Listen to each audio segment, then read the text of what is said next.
morning, GasBuddy.com has crunched the numbers for you, and they found the cheapest day to buy gas here in Michigan. Here are the surprising results, okay? Over the past 4 years, the cheapest days have been Saturday, Sunday, and Friday. Isn't that interesting? Now, joining us live on the phone here to talk about this study is Patrick DeHaan from GasBuddy.com. So tell me, Patrick, how'd you come up with this? Is there some science behind it? Do you throw darts at a board? Is this some kind of voodoo you've been doing? Yeah, you know, no, we didn't just pick days out of a hat. You know, there certainly is some science to it. What we did is what we looked at every day of the week and came up with a price average for each week, and then we compared every single day to that weekly average to find out what days tend to be under an average and what days tend to be over. Certainly every day, you know, they were fairly well represented, but most of the time we're finding out that the weekend was the most amount of days that you had the chance to fill up under that weekly average. So usually gas prices are spiking during the week, and then by Monday morning, before about 8 o'clock, that's about the best time to get gas, especially in West Michigan. That's just because prices tend to go up sometimes on Monday after about 10 a.m. And so, you know, if you're hitting the roads for the weekend, it's actually not a bad time to fill up, because most of the time during the weekends, we rarely see prices jump. So, Patrick, why is it different in every state?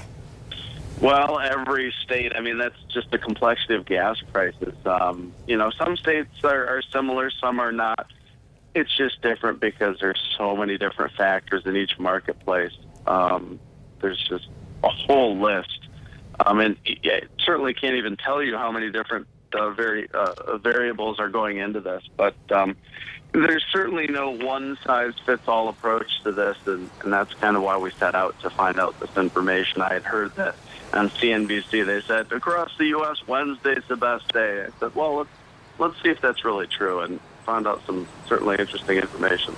That is really interesting information, because I didn't necessarily think that it would be over the weekend that the gas prices would be best to buy at that point, but I understand your logic here. But the funny thing is here, Patrick, is that you think gas prices are going to go up today? Yeah, you know, it's funny timing. Of course, it's not a weekend, but it's approaching weekend, and that would be, or if prices do spike today, it would be the 18th time that prices have spiked up in 2014 so far. We saw Indianapolis prices and Indiana prices go up to $3.99 a gallon yesterday, and many times we see prices jump in Michigan and Ohio, and Indiana goes up. And we obviously did not see prices spike yesterday. Wholesale prices then proceeded to jump about 5.5 cents a gallon yesterday, so we're concerned that prices may indeed jump today. We'll certainly be on the lookout. I would stick around. And Patrick, you don't suppose somebody was watching your report and was like, let's just prove him wrong. I'm going to spike him today. You know, I'd like to think that didn't take place, but sometimes you just wonder if that is the case. I know. I do every day. It is the gas game. Yeah, it certainly is. Patrick DeHaan from GasBuddy.com, we really appreciate you getting up early for us today. Thanks, Brett and Emily. Yeah.